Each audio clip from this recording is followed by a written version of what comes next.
कहानी में हम एक छोटे से गांव की बच्ची की कहानी सुनते हैं जो अपने सपनों को पूरा करने के लिए कठिनाइयों का सामना करती है। एक छोटे से गांव में लक्ष्मी नाम की एक बच्ची रहती थी। वो बहुत ही संवेदनशील और सपनों की दुनिया में खोई रहने वाली थी। लक्ष्मी के दिल में एक सपना था कि वह एक दिन अपने गांव को ऊंचाइयों तक ले जाएगी और उसे खुशहाली और सम्मान की ऊंचाइयां प्राप्त होंगी। लक्ष्मी के पास गरीबी के कारण कई कठिनाइयां थीं। उसके परिवार को रोजगार की कमी थी और उन्हें बुनियादी आवश्यकताओं को पूरा करने के लिए संघर्ष करना पड़ता था। लेकिन लक्ष्मी नहीं हारी, वो हमेशा अपने सपनों के पीछे लगी रहती थी। उसका पहला कदम उसने शिक्षा में आगे बढ़ाकर उठाया। गांव में उसके स्कूल नहीं था, लेकिन उसने खुद को पढ़ाई के लिए समर्पित कर दिया। वो दूसरे गांव जाती और पढ़ाई के लिए पूरी मेहनत करती।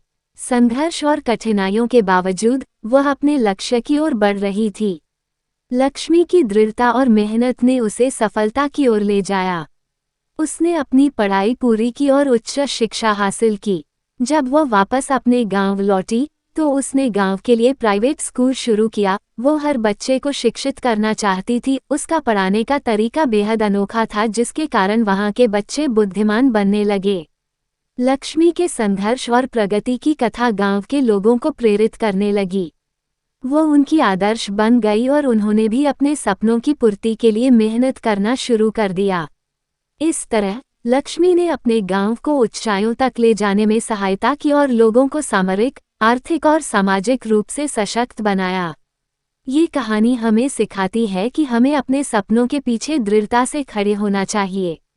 कठिनाइयों के बावजूद हमें अपनी मेहनत और समर्पण बनाए रखने की आवश्यकता होती है। जब हम अपने सपनों के प्रति विश्वास रखते हैं और मेहनत करते हैं, तो हम आपातकाल में भी सफलता की ओर बढ़ सकते हैं।